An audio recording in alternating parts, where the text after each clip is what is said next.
고맙습니다, 아버지. 또 반가운 얼굴들 아버지 안에서 말씀 안에서 이렇게 또 한 자리에 모여서 말씀을 사모하고 그 말씀으로 새롭게 회복되기를 바라고 또 저희들이 함께 감으로써 아버지 안에서 충만해지는 또 참 큰 은혜와 축복 가운데로 저희를 이끌어 주심을 감사를 드립니다. 세상은 참 서로 아프게 하고 상처도 많이 주고 그래서 껍질을 두껍게 할 수밖에 없는 그런 세상을 저희들이 살아가지만 아버지 안에서 계란이 부화해서 병아리가 되고 닭이 되는 것처럼 저희들도 나이와 상관없이 또 새롭게 되고 새롭게 부화되고 또 세상을 보는 눈이 그저 경험으로만이 아니라 하나님이 주신 지혜와 믿음으로써 세상을 온전하게 볼 수 있도록 또 이끌어 주심을 감사를 드리고 이 시간에 나누는 모든 말씀 가운데 아버지를 바로 알 수 있는 귀한 축복 허락하여 주셨기를 예수님의 이름으로 기도드립니다. 아멘. 오늘 하나님의 말씀은 로마서 1장 16절입니다. 이 복음은 모든 믿는 자에게 구원을 주시는 하나님의 능력이 됨이라. 그래서 하나님의 능력이 우리의 구원을 이루어가게 하시는 데 있어서 어떻게 역사를 하시나 라는 그런 내용으로 해서 방패라는 제목으로 오늘 말씀을 같이 나누겠습니다. 이것은 창세기 15장에 아브라함에게 하신 말씀을 근거로 해서 오늘 좀 생각을 같이 해보겠습니다. 창세기 15장 1절입니다. 이후에 여호와의 말씀이 이상 중에 아브라함에게 임하여 가라사대 아브라함아 두려워 말라 나는 너의 방패요 너의 지극히 큰 상급이니라. 자, 그 내용을 이제 그 앞장 때문에 이제 주신 말씀인데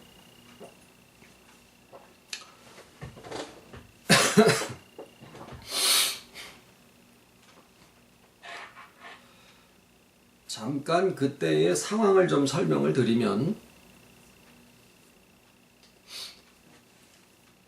아브라함이 하나님의 말씀을 순종을 해서 갈대와 우르라는 자기의 그 풍요로운 고장을 다 뒤로 져버리고 하나님의 약속만 믿고 가나안 땅으로 왔습니다. 그랬는데 거기에서 이제 오래 지내다가 보니까 하나님이 이제 재산과 사람의 축복을 주셔서 재산도 넉넉해지고 이제 거기에 재산이라는 거는 뭐 소, 양, 뭐 낙타 이런 것들을 키우는 데니까 소가 몇 마리냐, 낙타가 몇 마리냐 이게 이제 그 사람이 얼마나 부자냐. 오늘날에는 뭐 차가 몇 대냐, 집이 뭐 몇 채냐, 뭐 어디 사느냐 이러지만은 그때는 낙타의 숫자, 뭐 소의 숫자 이런 걸로 이제 이 사람이 되게 부자다 이제 이런 척도로 삼았었는데 이게 이제 살아있는 생물이다 보니까 먹을 목초지가 필요하죠. 그런데 이제 아브라함과 함께 그 조카도 같이 오다 보니까 덩달아 이 복을 받아 버렸어요. 그래서 우리가 복 받는 사람 옆에 잘 있으면은 자기도 복을 받고 이게 괜히 벌 받는 사람 옆에 있으면은 괜히 그냥 또 벌 받는 그런 일도 있습니다. 성경에도 그렇게 또 나와 있어요. 친구도 잘 새겨야 되고 또 갈 자리 안 갈 자리 이렇게 잘 구별해 가지고 괜히 벌 받는 자리 같은데 가지 않는 것이 그게 현명한 지혜입니다. 그런데 아브라함이 복을 받으면서 이제 조카 롯도 복을 같이 받다 보니까 양쪽 집안에 소와 양과 낙타 이런 것들이 굉장히 많아져서 한 지역에 같이 머무를 수가 없는 지경이 돼버린 거예요. 자, 어떤 일들이 잘 돼 나갈 때 사람에게는 한 번씩 선택하는 기회가 주어지게 됩니다. 자, 그럴 때 그 사람이 진짜로 소중하게 생각하고 있는 게 뭐냐라는 것들이 이제 판명이 나거든요. 잘 될 때도 그렇고 안 될 때도 이제 그렇습니다만은 아브라함이 조카를 불러가지고 야 조카야 롯아 우리가 이렇게 하나님의 뜻대로 여기에 와가지고 이렇게 축복을 받아서 너의 집안도 복을 받고 우리 집안도 이렇게 복을 받아서 결국에 이렇게 이 한 곳에 같이 머무를 수 없을 정도로 이렇게 소와 양과 뭐 이런 것들이 많아졌는데 말이다.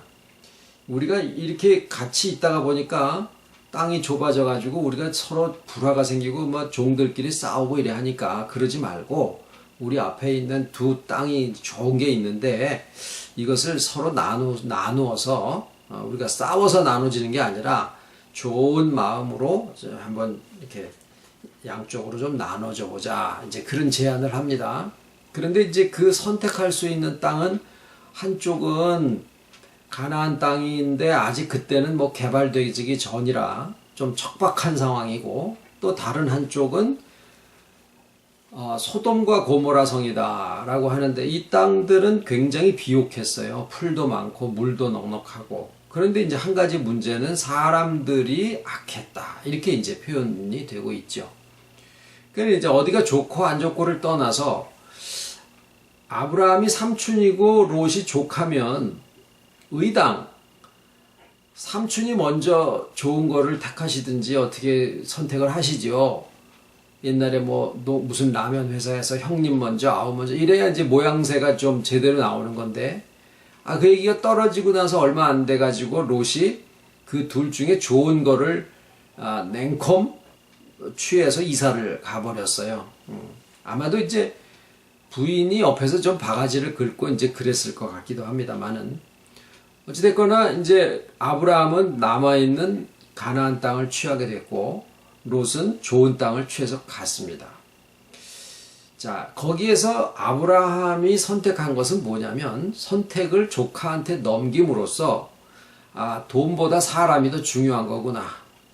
이제 이런 그 하나의 교훈을 우리에게 줍니다. 나중에 결과적으로 오늘 이제 말씀 나눈 그 내용에 보면은 그 조카가 좋은 땅을 취해서 그걸 갔는데 그 좋은 땅이 속해 있던 조그만 나라가 이제 지금으로 치면은 뭐 군산, 뭐 전주 이런 그 하나의 도시 정도 되는 곳이 그냥 하나의 나라로 그렇게 되어 있었던 그런 시대였었던 모양입니다. 그래가지고 조카가 속해 있었던 그 나라와 몇몇 나라들이 이렇게 동맹을 맺고 있었는데 그 중에서 몇몇 나라가 나는 너네들이랑 같이 있기 싫다. 그래가지고 독립선언을 하면서 하나의 연합군을 형성을 하고 이쪽에 있는 사람들도 하나의 연합군을 형성을 해가지고 9나라하고 4나라가 이렇게 막 전쟁을 했어요.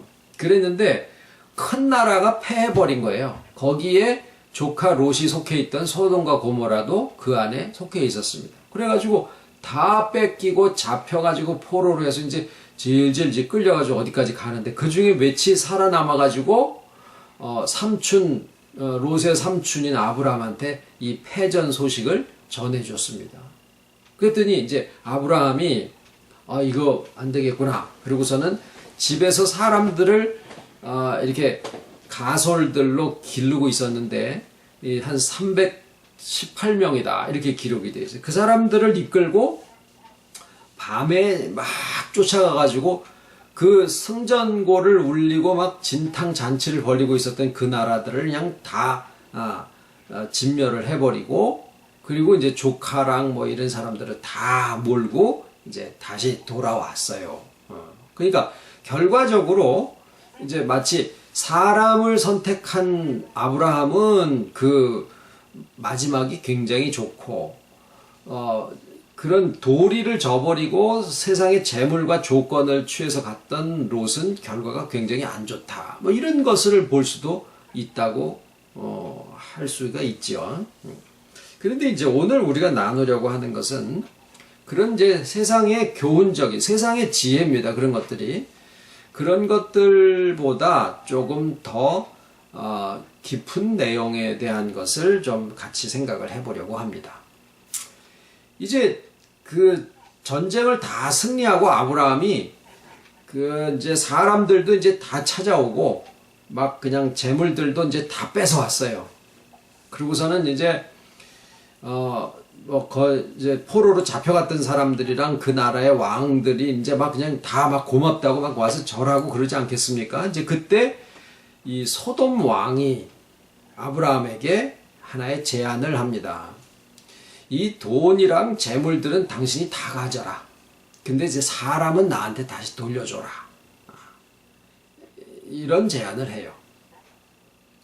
그때 이제 아브라함이 뭐라고 하느냐 하면, 아까 롯하고의 관계에 있어서는 재물보다 사람을 선택한다 이래 했는데, 이번에는 사람을 돌려주고 재물은 다 가져라 이렇게 이제 제안이 왔어요. 그러니까 이거 재물을 가질 것이냐 아니면 사람을 가질 것이냐, 마치 1번과 2번 중에서 하나를 골라라. 그 1번을 내가 고르면은 이게 잘 고르는 거고 2번을 고르면 이게 잘못하는 건가, 막 이런 갈등을 할 수도 있는, 이거 돈을 가져야 되나 아니면 사람을 가져야 되나, 뭐 이런 상황을 이제 소돔 왕이 하나의 문제처럼 제안을 한 거예요. 그때 이제 아브라함이 한 결론은 뭐냐면, 야, 내가 나중에 부자가 돼도 너 때문에 부자 됐다 소리 내가 듣기 싫어. 하나님이 부자 만들어 주신 건데 너 때문에 내가 부자 됐다, 그렇게 너 어디서 떠벌리고 다니고 나도 그렇게 생각하기도 싫고 사람들 앞에 그렇게 인정받고 싶지 않다. 너한테 속한 거는 사람이건 돈이건 일체 내가 실오라기도 하나 취하지 않겠다. 그리고 다 돌려줘 버립니다.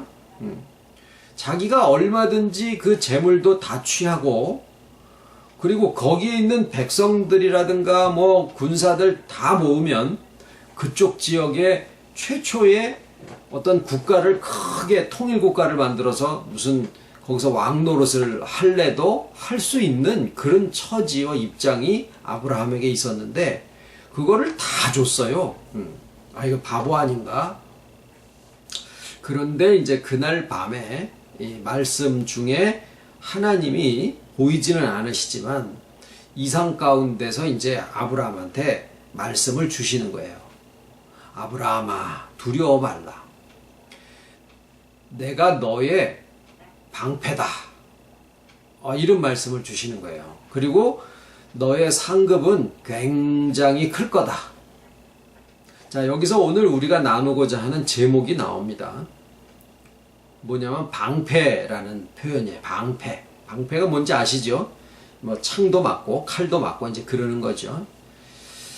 그러면 이제 우리가 교회를 열심히 많이 다니신 분들은 그래 맞아, 세상을 살려면 방패가 필요해요. 방패가 필요하지. 이제 그렇게 생각을 해요. 그런데 이게 제가 좀 못돼서, 아브라함이 당시에 돈도 많고 뭐 주변에 이제 아브라함을 건드릴 만한 사람이 없어요. 그 조그만 나라들 열 몇 개를 갖다가 그냥 몽창 다 정복을 해버린 정복 군주가 돼버렸는데 누가 와가지고 아브라함을 감히 건드리겠느냐 그 말이에요.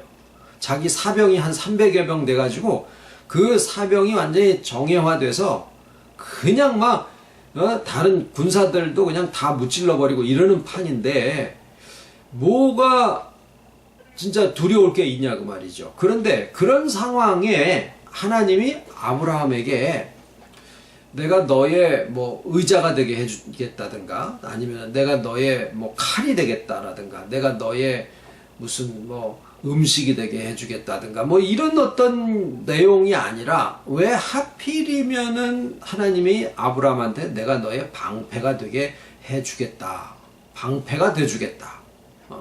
왜 하필이면 방패냐 그 말이죠.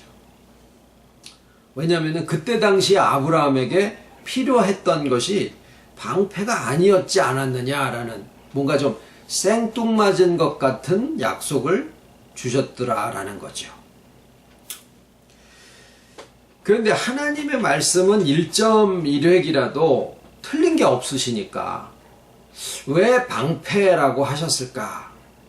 라는 생각을 두고, 하나님은 과거와 현재와 미래가 구분이 없으시니까 아브라함을 놓고 얘기를 하셨지만은 오늘날 우리도 그 안에 다 포함이 됐다라는 쪽으로 생각을 해보니까 말이죠. 답이 나오더라라는 겁니다. 왜 하나님이 아브라함한테 주신 것이 이 방패냐라는 것에 대해서 이제 이유를 좀 같이 생각을 해보려고 합니다. 아브라함은 오늘날 주와 연합한 오늘 우리들을 전체를 다 대표하고 있는 사람이에요. 그래서 아브라함의 그때 당시 상황만 가지고 말씀하시는 게 아니라 오늘날 주와 연합해서 회복하는 이 과정을 지금 겪으면서 가고 있는 우리들에게 하나님이 내가 너희의 방패다 라고 약속을 하신 거예요. 자, 그러니까 이유를 우리가 알아보시고 이제는 하나님이 내 방패가 되시는구나 라는 생각을 일단은 가지셔도 됩니다.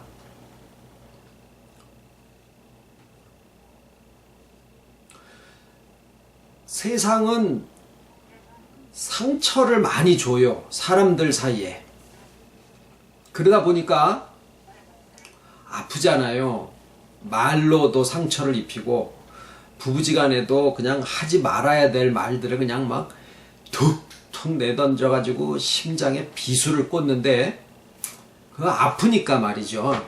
사람은 자기가 가지고 있는 소중한 거를 지키는 그런 본능이 있어요. 예? 돌멩이가 날라오면 눈을 감는다든가 뭐 손을 얻는다든가 뭐 여기 광대뼈나 눈투덩 같은 게 이렇게 튀어나와 있는 것도 다 이 눈이나 심장 이런 걸 보호하기 위해서 이렇게 갈비뼈가 있고 다 그렇게 보호하게 되어 있어요.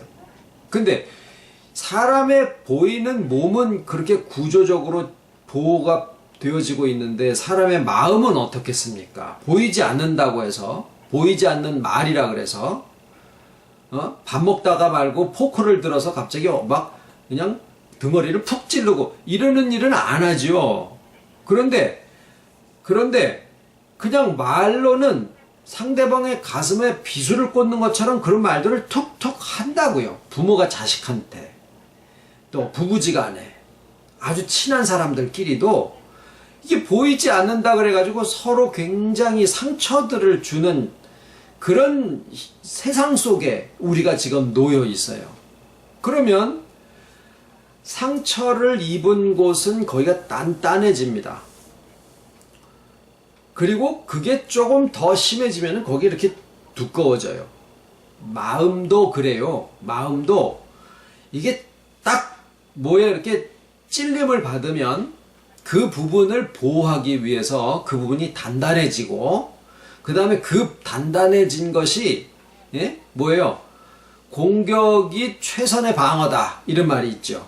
그래서 내가 공격을 받지 않기 위해서 방어만 하는 게 아니라 이걸 공격하는 그런 쪽으로 이게 방향이 바뀌어지게 되면서 공격을 하려면 뭐가 있어야 됩니까? 뭔가 삐죽한 게 있어야 되죠. 그래서 나도 안 당할 겨 그러면서 나도 말을 아주 갈지요. 막 그냥 숫돌에다가 갈고 막 칼처럼 빼죽하게 해가지고 저쪽에서 무슨 말이 튀어나오면은 슬쩍 피하면서 또 나도 그냥 이단 옆차기로 탁 날리고 하여튼 한 몇십 년 같이 살면은 그런 치고받는 말의 기술들이 아주 기묘하게 늘어나게 돼서 그 사람들의 마음을 만약에 형상으로 해가지고 본다면 상처 입은 곳마다 뿔들이 나가지고 마치 도마뱀이나 무슨 악어 마냥 돌기들이 막 이렇게 코뿔소 마냥 이렇게 뭐가 뿔도 나 있고 말이죠. 이런 형상을 가지고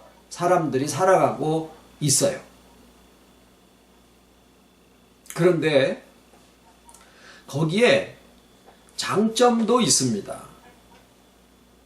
그 장점이 뭐냐면 속에 더 이상 상처를 받지 않도록 겉에 껍데기가 단단해진다라는 거예요. 사람이 공부를 하고 직장을 점점 승진을 하고 이렇게 하는 게 자기를 육성시키는 것으로 생각을 하는데 굉장히 중요한 일이죠. 그런데 착각을 해요. 그게 자기인 줄 알아요. 껍질이 자기인 줄 아는 거예요. 만약에 그런 것들이 하나도 없으면 벌거벗어 있는 상황처럼 되어지는데, 그러면은 불안해가지고 또는 자기가 가지고 있는 것을 잃어버리게 되면 내가 죽는 것처럼 막 난리가 아니죠. 그런 것들이 내 이 바깥에 껍질을 이루고 있는데, 그 껍질이 자기인 줄로 생각을 하고들 살아요. 이 껍질이 하는 역할은 그거를 점점 더 공교롭게, 공교하게 만들고 강하게 만들고, 그래서 웬만큼 부잣집에는 아예 그냥 뭐 개들도 많고 뭐 전기 담장도 있고 그래가지고 도저히 들어가지도 못하게 하는 것처럼, 아주 엄한 사람 가까이에 가서는 말도 못 붙이는 그런 위험과 막 겹겹이 쌓여서 저 사람이 도대체 무슨 생각을 하고 사는지 알 수도 없게 사람이 껍질 속에 아주 두텁게 해가지고 살아가고 있는 그런 세상입니다. 왜 그럴까요? 세상이 서로가 상처를 주는 그런 세상이 되어 있기 때문에 그래요.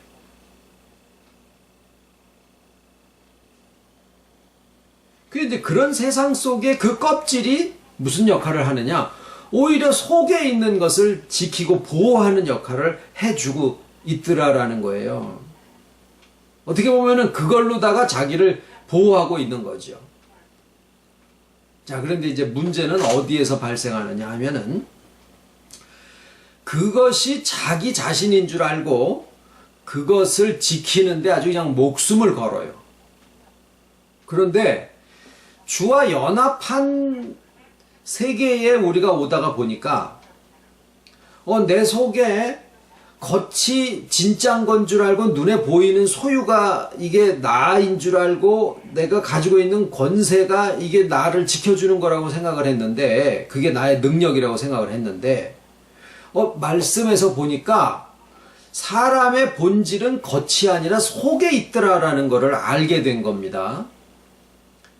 그래서 우리의 속에 가장 중요한 영혼이라는 것이 있는데, 사람이 짐승과 달리 하나님의 형상대로 지음을 받은 영혼이라는 게 있는데, 이 영혼이 죽어 있더라라는 것을 알게 된 거예요.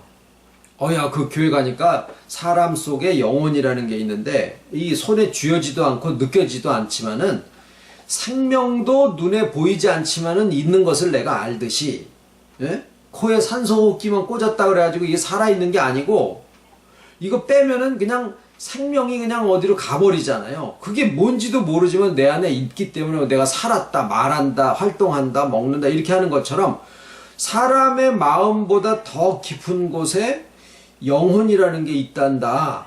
그런데 그 영혼이 죽어 있대요. 이걸 알게 된 거예요. 그런데 교회 가서 하나님의 말씀을 들여다보니까 내가 뭘 해서가 아니라 예수님이 우리를 위해서 모든 걸 다 하시고 십자가에 돌아가시고, 사람으로서는 불가능하지만 하나님으로서 다시 부활을 하셔서 먹어도 되고 안 먹어도 되고, 문이 닫혀 있어도 들락날락 하실 수 있고 모습도 바뀔 수 있는 그러한 아주 하나님 같은, 신 같은 그러한 사람이 되셔서 우리의 죽은 영혼과 하나가 되셔가지고 우리의 죽은 영혼을 살려주셨단다. 이런 얘기를 듣게 된 거예요. 내가 뭘 착해서가 아니라 부활하신 주님이 나하고 연합하심으로써 내 영혼이 다시 살아났다. 이게 진짜래네. 이게 사람의 본질이고 이게 진짜 나라네. 그러다 보니까 내가 이전에 지금까지 살아오고 있는 동안에는 돈이 나를 지켜주는 줄 알았고, 내 주변에 내 친구나 친척들이 나를 지켜주는 줄 알았고, 그게 나인 줄 알고 목숨을 걸고 그걸 지켜야지 되는 거라고 생각을 했는데, 이제 보니까 내 속에 영혼이라는 것이 살아난 이게 진짜고, 거기에서부터 껍데기를 목숨처럼 알고 살다가 보니까 껍데기는 단단해져서 속에 상처는 안 입을지 모르지만은 내가 다른 사람에게 아주 치명적인 상처를 많이 주고, 그리고 내 속에 진짜가 뭔지도 모르고 살아왔었는데, 이제는 내 속에 진짜가 나의 인격을 회복시키는 그런 역사 속에 있는 것을 알게 되는 거예요. 그러면은 겉껍데기를 놓고 그냥 열심히 살지만 주어진 일에 충실하게 충실하게 살아가지만 그게 자기의 목숨인 것 마냥 아주 그냥 목숨을 걸고 그것을 만들고 지키고 그렇게는 하지는 않게 되더라라는 거예요. 그러면 어떤 일이 생겨지느냐? 껍질이 사람의 겉껍질이 흐느흐느해지고 부들부들해지고 그냥 그것이 그냥 없어지기도 하고 그래요. 그러니까 주와 연합한 인격이 점점 회복되어져 가면 옛날처럼 양파 껍질처럼 속에 무슨 생각을 하는지 모르고 있었던 그게 아니고 속에 있는 것과 겉에 있는 것이 다르지 않고 그냥 어린 나이와 같은 그냥 감정과 그런 순진함을 우리가 자꾸 회복해가게 되면서 그러나 세상을 보기를 본질적으로 봐요. 어른의 지혜인데 어린아이와 같은 순진함을 가지고 있게 된다라는 거예요. 우리의 감정도 회복이 되어져서 너의 슬픈 것을 보고 울어줄 수 있고 너의 기쁜 것을 보고 같이 웃어줄 수 있는 그런 마음도 회복이 되어지고 또 어떤 것을 결정하는 데 있어서 다 모든 것이 다 제자리에 있으면 다 가치 있고 다 선하다라고 하는 믿음을 가지게 되다 보니까 어떤 것도 실제로 악하다라고 보지 않게 된다라는 거예요. 사과는 사과대로 맛있고 참외는 참외대로 맛있는 거지 참외가 꼭 사과 맛이 나야 되는 게 아니요. 너는 너답고 나는 나답고 서로 다른데 그 다른 것이 다 풍성하고 모여서 아름다워진다라고 하는 하나님이 세상을 만드실 때와 같은 그러한 마음으로 사람과 세상을 바라볼 수 있게 된다라는 거예요. 아주 좋아요. 그런데 문제는 내가 나를 지키고 있었던 껍데기가 이게 그냥 없어져 버리니까 왜? 내가 거기에 목숨을 걸지 않게 되니까 그 껍질이 이제는 더 이상 옛날처럼 필요하지 않게 되는 상태가 되고 그러다 보니까 속에 있는 속살이 바깥으로 나오게 되더라라는 거예요. 속마음이 바깥으로 나오게 되더라 말이에요. 그런데 문제는 세상은 여전히 상처를 주는 세상이에요. 여전히 칼을 들어서 내 심령을 찌르기도 하고 그럽니다. 그러니 어떻게 되겠습니까? 내 겉껍데기는 옛날처럼 단단하지 않고 무들무들무들해지는데 세상은 여전히 상처를 주게 되니까 주와 연합한 사람들은 문제가 커져 버렸어요. 자꾸 상처를 입을 수 있는 상황이 되더라 말이에요. 어린아이 같은 심령을 가지게 되는데 순진함을 다시 회복하는 지혜로운 사람이 되어지는데 세상은 그런 거 저런 거 상관하지 않고 나에게 계속 사기도 치고 상처도 주고 이런 세상을 여전히 우리는 살아가야 되더라라는 거죠.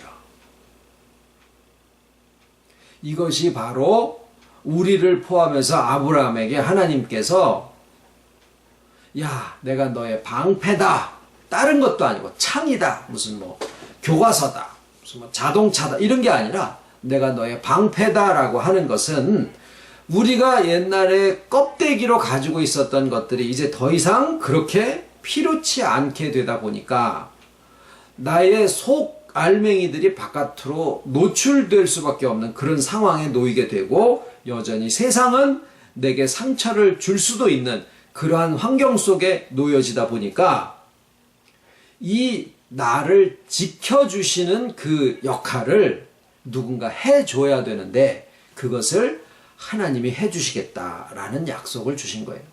그러니까 어떻게 보면 가장 필요한 것이 바로 뭐냐?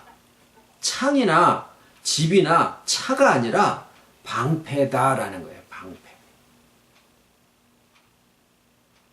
그러니까 이것은 계란이 흰자 노른자를 보호하기 위해서 껍질 속에 이렇게 담겨져 있다가 속에서 막 병아리가 뿌아가 돼가지고 껍질이 이제 더 이상 필요가 없을 때가 되면은 깨고 나오잖아요. 그러면 옛날처럼 그 껍질 속에 있었던 그 보호를 더 이상 받지 못하게 된다라는 거예요. 그러니까 어떻게 됩니까? 고양이도 있고 살쾡이도 있고 뭐 쥐새끼도 와서 노리고 그러니까 어떻게 돼요? 어미닭이나 아니면 주인이 이걸 보듬어 줘야 되는 거죠. 그래도 병아리는 계란위로 있을 게 아니라 뿅아리가 돼서 부화가 돼가지고 그 껍질을 깨고 나오는 게 순리지, 뿅아리가 계속 껍질 속에 살게 되어 있는 것은 순리가 아닌 거예요. 자, 하나님 앞에 우리가 회복되는 사람들은 우리 속에 있는 속사람에게서부터 회복의 역사가 겉사람을 향해서 점점 흘러나오게 됩니다. 이게 이제 생수가 흘러나오는 거다라고 표현을 하셔서 이게 성령의 역사인데, 자, 그러면 그렇게 겉사람으로 점점 회복되어져 나오면서 옛날처럼 목숨을 걸고 내 껍데기를 지켜야 된다라고 했었던 게 없어지고 나니까 겉과 속이 그냥 어린아이 같아졌을 때 바깥에서 오는 여러 가지 위협과 상처 주는 여러 가지 환경 속에 우리가 놓이게 되는데 그때 하나님이 우리를 지켜주신다. 이게 방패다. 자, 여기까지는 이제 이해가 되셨으리라고 생각을 해요. 그러면은 이 방패가 어떻게 작용을 하느냐? 내가 무슨 아파트 밑에를 가는데 뭐 5층 꼭대기에서 화분을 누가 이렇게 하다가 뚝 떨어져는 내가 지나간 다음에 그게 툭 떨어져가지고 하마터면 죽을 뻔한 거를 피하게 해주셨다라든가, 무슨 자동차가 이렇게 막 차서 와가지고 그냥 인도로 뛰어드는데 하마터면 나는 칠 뻔한 그 상황에 싹 피하게 해주셨다라든가, 이런 것들로만 흔히 생각을 합니다만은 하나님의 방패는 삼위일체 하나님이 우리와 동행하신다라고 하는 것에 대한 또 다른 표현을 그렇게 하신 거예요. 하나님 아버지, 그 다음에 아들이신 예수님, 그 다음에 성령님, 삼위일체다 이렇게 하시죠. 그러면 성부 하나님은 내가 살아가고 있는 모든 환경들 있죠. 내 주변에서 일어나는 크고 작은, 가까이 멀리에서 일어나고 있는 그 모든 일들을 다 주관하시는 일을 해요. 자, 이제 우리가 하나님 안에 있으면 내가 어디에 가면 하나님이 내 모든 것들을 다 주관하면서 같이 댕기시는 거예요. 내가 혼자 댕기는 게 아니라 하나님이 바깥에 있는 나한테 벌어지는 일들을 다 주관을 해요. 그 다음에 그 주관을 하셔서 내가 지금 보기에는 저게 좋은 일 같기도 하다가 저게 인생 세옹지마라고 좋은 일 같은 것도 나중에 안 좋아지기도 하고 안 좋은 것처럼 보이던 게 다시 좋아지기도 하고, 그런데 성경에서는 그걸 뭐라고 표현하셨냐면은 모든 것이 합력하여 선을 이룬다 이렇게 표현을 하고 있어요. 나한테 일어나는 모든 일은 좋은 일이건 안 좋은 일이건 결과적으로 가서는 다 합해서 선하게 되어진다 이 뜻이에요. 이게 누가? 하나님 믿는 사람. 그 다음에 그게 이제 하나님 아버지가 하시는 일이고, 그 다음에 아들이신 예수님은 어디에 계시냐면은 우리 속에 계셔요. 우리 속에. 사람의 뱃속보다 더 깊은 속에 예수님이 거기 함께 계셔요.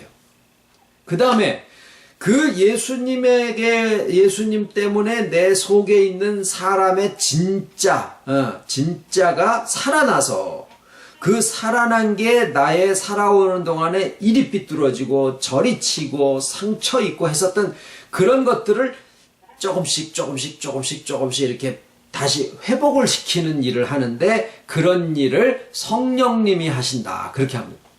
그래서 내가 혼자 어디를 가거나 혼자 골방에 있거나 시장에 있거나 일터에 가서 뭘 하거나 사람을 만나거나 뭘 해도 성부 하나님이 같이 다니시고 내 속에서 예수님이 같이 다니시고 또 이 모든 회복하는 역사에 성령님이 지혜로 또 알게 해주셔요.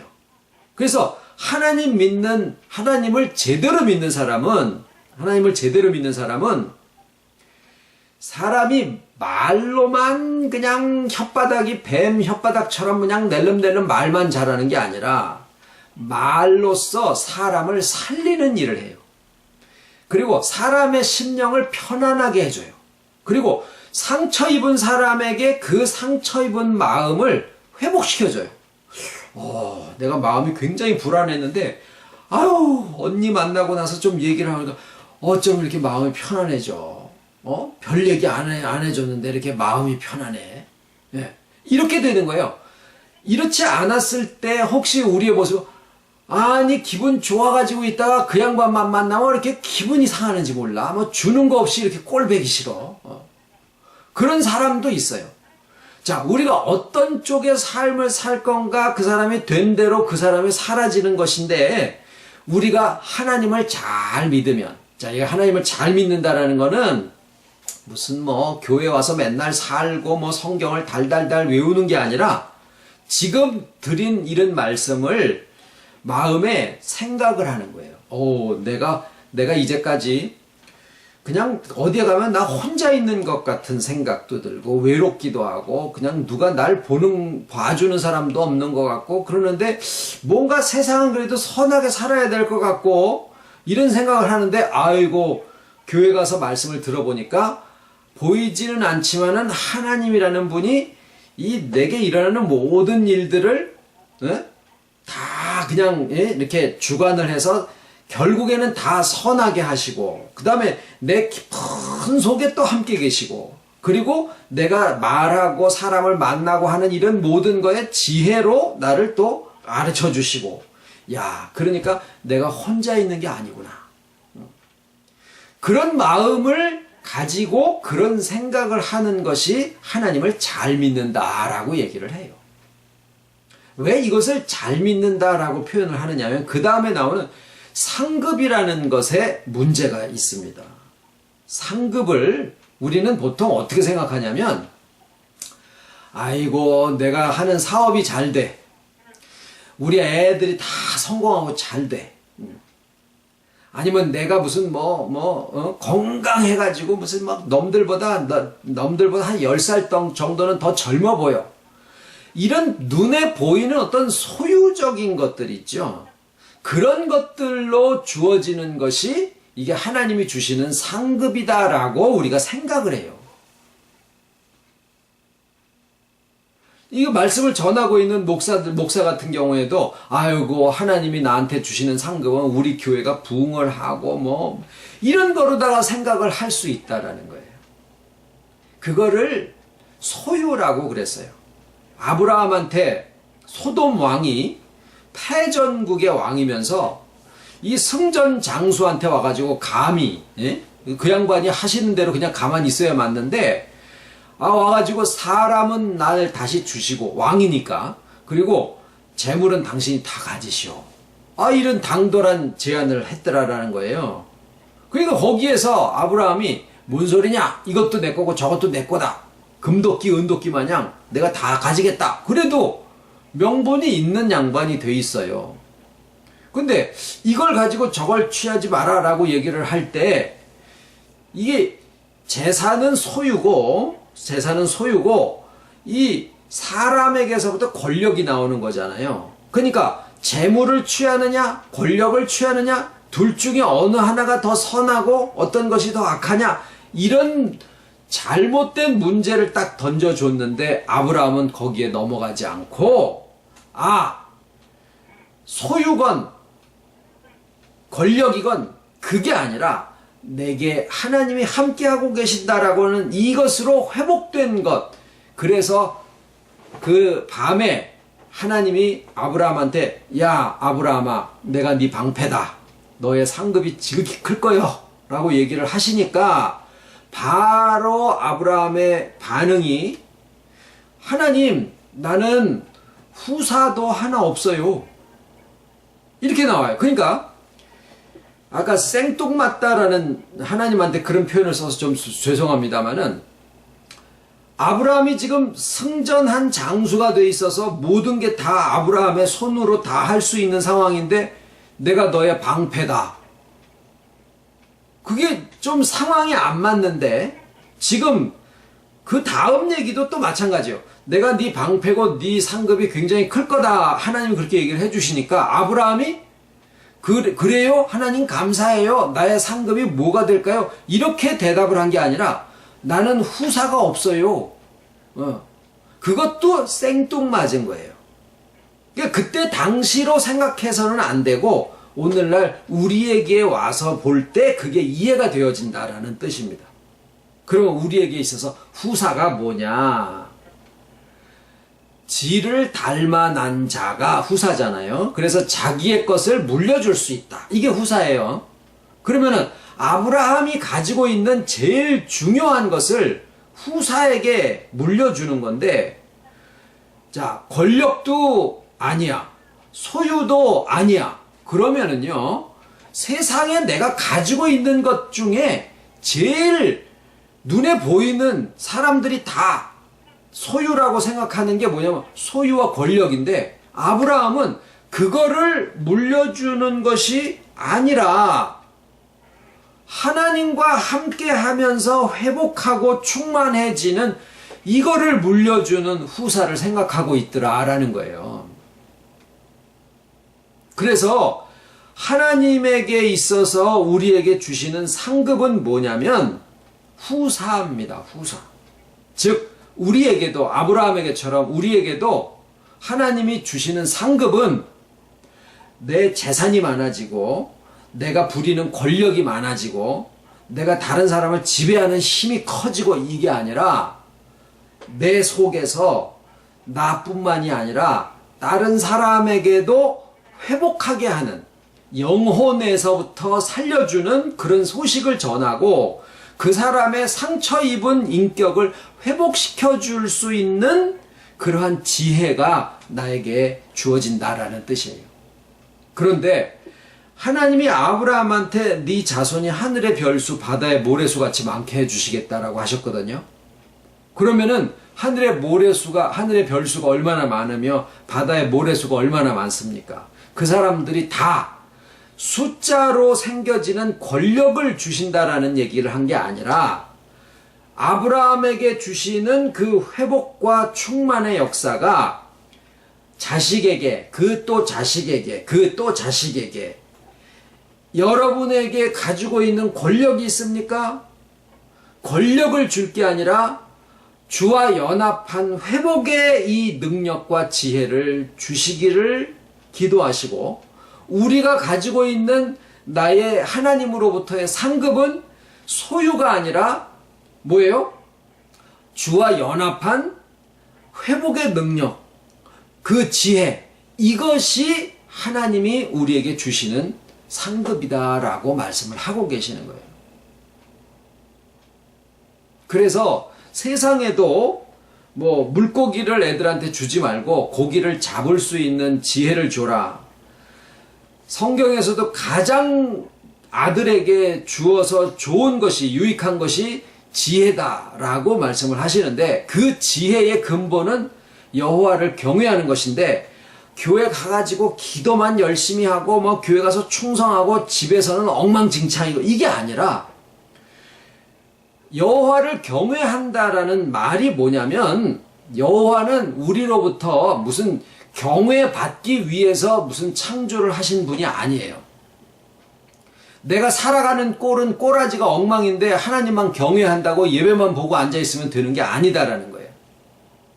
하나님을 경외한다라는 것은 하나님이 세상을 창조하신 마음처럼 사과는 사과대로 맛있고 배는 배대로 맛있는데 이런 것들이 다 모여서 조화를 이루면 세상이 아름다워진다.